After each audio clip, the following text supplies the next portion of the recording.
"You don't need a home office," my father said at dinner. "Your sister needs it more." I nodded, packed my things overnight, and moved out without a word. Not long after, my phone started ringing. Then it didn't stop. The spreadsheet on my laptop screen was a sea of red, a digital hemorrhage that I had been stinging with my own money for the better part of 5 years. I took a sip of lukewarm coffee and looked out the window of the detached guest house, my sanctuary, my office, my home. I had spent 6 months and $30,000 of my own savings renovating this glorified shed into a sleek, soundproofed workspace for my forensic accounting business. It was the only place on the property where the air didn't smell like lemon pledge and passive aggression. From here, I could see the main house. My parents were in the kitchen. I knew this because the lights were blazing, a habit they could afford only because I paid the electric bill. I was 28 years old, a tenant in my childhood home. Yet, I was the only reason the roof wasn't leaking and the internet had enough bandwidth to stream 4K video. My phone buzzed. A text from Mom. "Dinner in 10. Don't be late. Big news." I sighed, closing the laptop. Big news. In this family, usually meant someone had crashed a car or decided to adopt a rescue dog they couldn't walk. I saved my work. The quiet hum of my server rack the only sound in the room. This space was my identity. It was clean lines, ergonomic furniture, and silence. It was the antithesis of the chaotic, emotional clutter of the main house. I walked across the backyard. The grass was getting long. Dad hadn't mowed it, and I had stopped hiring a landscaper 2 weeks ago as a test. Nobody had noticed yet. Inside, the kitchen was warm and smelled of roast chicken. My sister Brittany was sitting at the table scrolling through her phone with a manic intensity. Her boyfriend Jax, a man who described himself as a content creator, but mostly just created messes, was leaning against the counter, eating a roll before dinner was even served. "There she is," Dad said, looking up from his newspaper. He didn't say hello. He just acknowledged my arrival as a function of the dinner service beginning. "The internet is lagging again, Allison. You need to look at the router." "I'm working on a client audit, Dad. I'll check it weekend." I lied. I knew exactly why it was lagging. Jax was likely downloading terabytes of raw footage for his vlog. "It's annoying." Mom chimed in, placing a platter of chicken on the table. "We pay enough for it. We the royal we." I sat down, unfolding my napkin. "So, what's the news?" Brittany looked at Jax, her eyes wide and shimmering with that performative gloss she used for her TikTok thumbnails. She reached out and took his hand. "Well," she began, her voice pitching up an octave. "We've been waiting to tell you guys I'm pregnant." The silence lasted 3 seconds before Mom shrieked. It was a sound of pure, unadulterated validation. She rushed around the table to hug Brittany. Dad stood up, pumping Jax's hand as if the guy had just won a Nobel Prize rather than successfully failing to use contraception. "A baby," Mom cried, wiping a tear. "Oh, finally, a grandbaby." I sat still, forcing a smile onto my face. "Congratulations," I said. "That's a big step." "It's huge," Jax said, nodding solemnly. "We're going to document the whole journey. The brand deals are going to be insane. Family channels are the highest CPM right now." "That's wonderful," Dad said, beaming. Then the inevitable pivot happened. The gears in his head turned, grinding loudly enough for me to hear them. He looked at Brittany, then at Jax, and then slowly his eyes slid over to me. "But where will you put a nursery?" Dad asked, the question hanging in the air like smoke. "Your room is too small." "We know," Brittany said, pouting slightly. She looked at me. It wasn't a look of sisterly affection. It was the look a predator gives a wounded gazelle. "We were thinking, we need a studio, too, for the baby content. We need lighting, space for the crib, a place to edit." "The guest house," Mom said. It wasn't a question. It was a solution. My stomach dropped, but my face remained a mask of professional detachment. "The guest house," I repeated. "You mean my office?" "It's perfect," Jack said, pointing a chicken bone at me. "It's already soundproofed. We just need to paint it. Maybe rip out that desk to make room for the crib and the green screen. Allison can move back into the main house," Dad said, slicing into his chicken. The old sewing room is empty. It's got a bed. The sewing room is a closet, Dad, I said, my voice steady. And I run a business out of the guest house. I paid for the renovation. I pay rent for that space. Oh, Allison, don't be selfish. Mom snapped, her celebratory mood instantly curdling into irritation. This is your sister. She's having a baby. They need to get on their feet. Once the channel takes off, they'll buy a mansion. This is just temporary. Temporary? I echoed. Like the time Jax needed to borrow my car for a week and kept it for 3 months. Hey, the transmission blew on its own, Jax said defensively. It's family, Dad said, slamming his hand on the table. The cutlery rattled. We make sacrifices for family. You're single. You don't need all that space. You're just sitting out there looking at spreadsheets. Brittany is building a life. I looked at them. Really looked at them. I saw Mom, who hadn't balanced a checkbook since 1998 because I did it for her. I saw Dad, who thought the roof repaired itself last year because I hired the contractors and paid the invoice while he was thinking about it. I saw Brittany, the golden child, who had never been told no in her 24 years of existence. And I saw Jax, a parasite attached to a host I was currently keeping on life support. They didn't see a daughter or a sister. They saw a resource, a utility. I was the electricity, the water, and the bank. And now they wanted to harvest my space because they assumed I would just regenerate. Something inside me didn't break. It crystallized.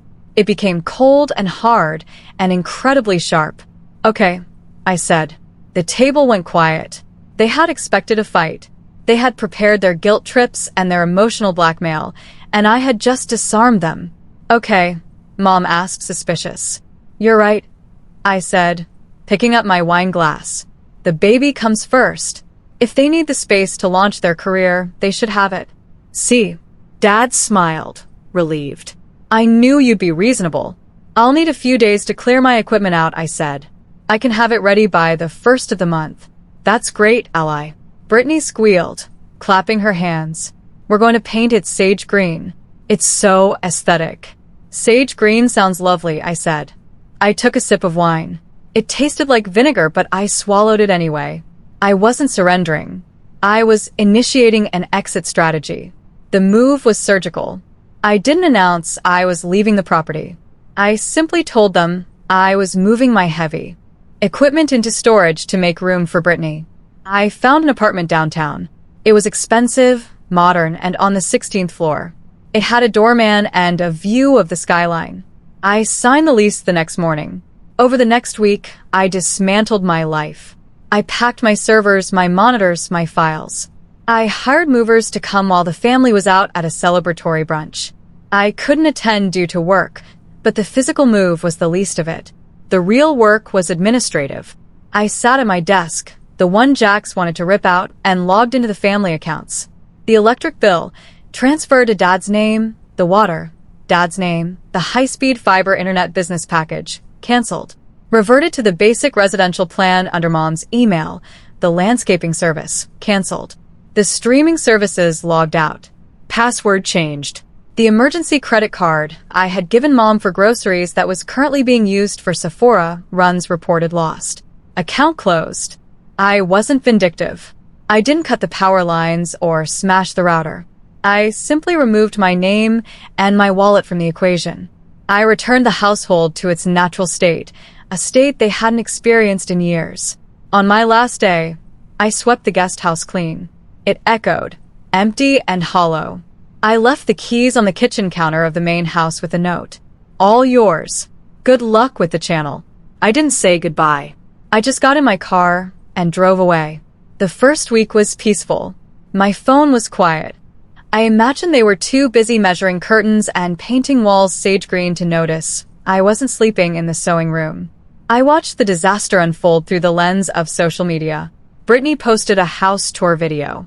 Hey guys, welcome to the new studio. She chirped, panning the camera around the guest house. It looked smaller without my furniture.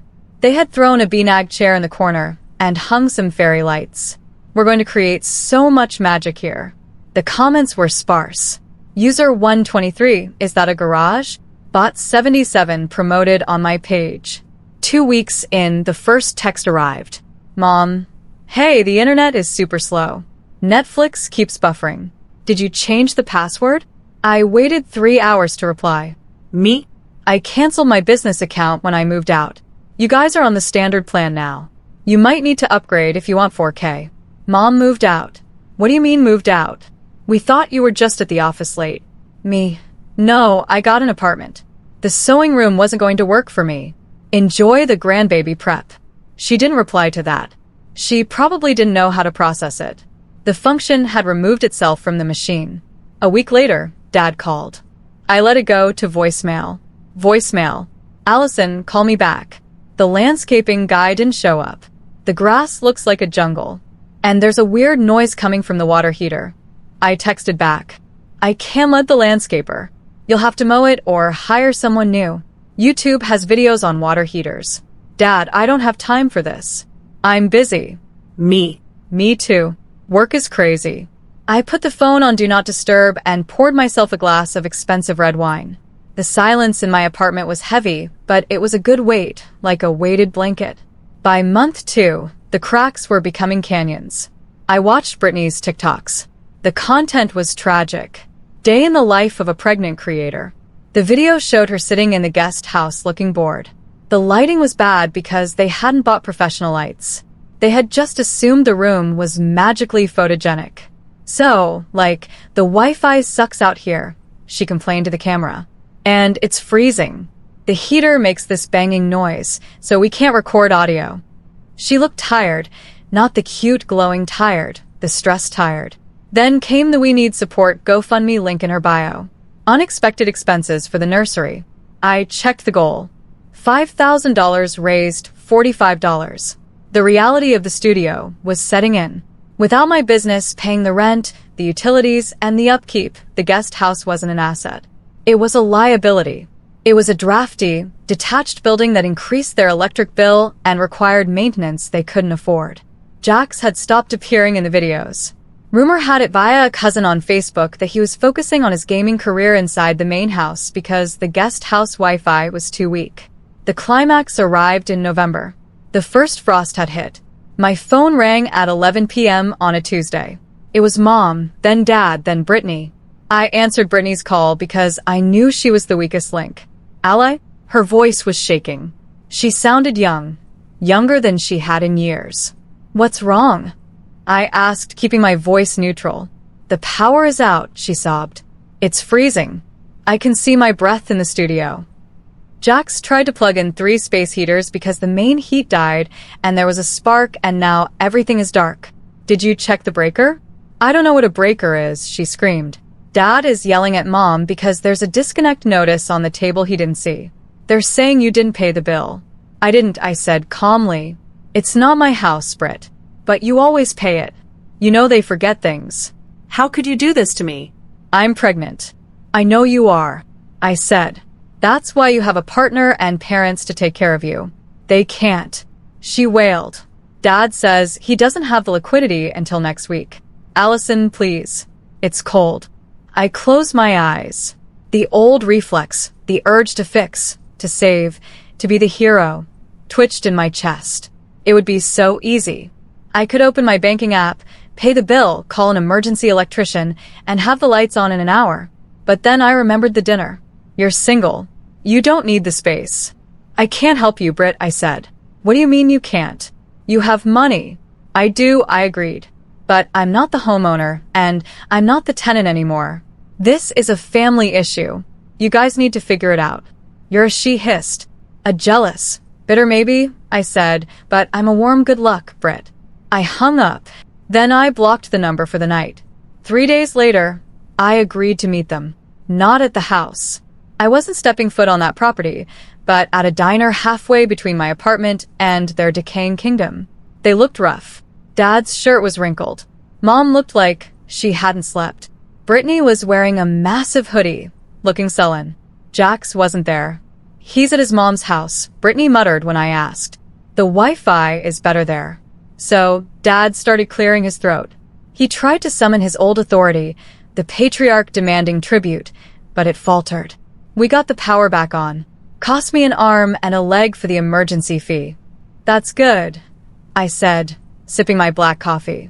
Allison, this has to stop, Mom said, her voice trembling with indignation. You've made your point. You've punished us.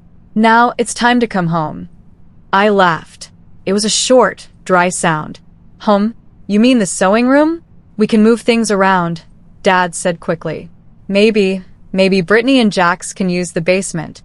You can have the guest house back. We need you. There, ally. The house is falling apart. The finances are a mess. I don't know the passwords to the mortgage portal. Reset them, I said. What? Click forgot password. Reset them. It's not quantum physics, Dad. It's not just the passwords, Brittany snapped. It's everything. We can't afford the heating oil for the guest house.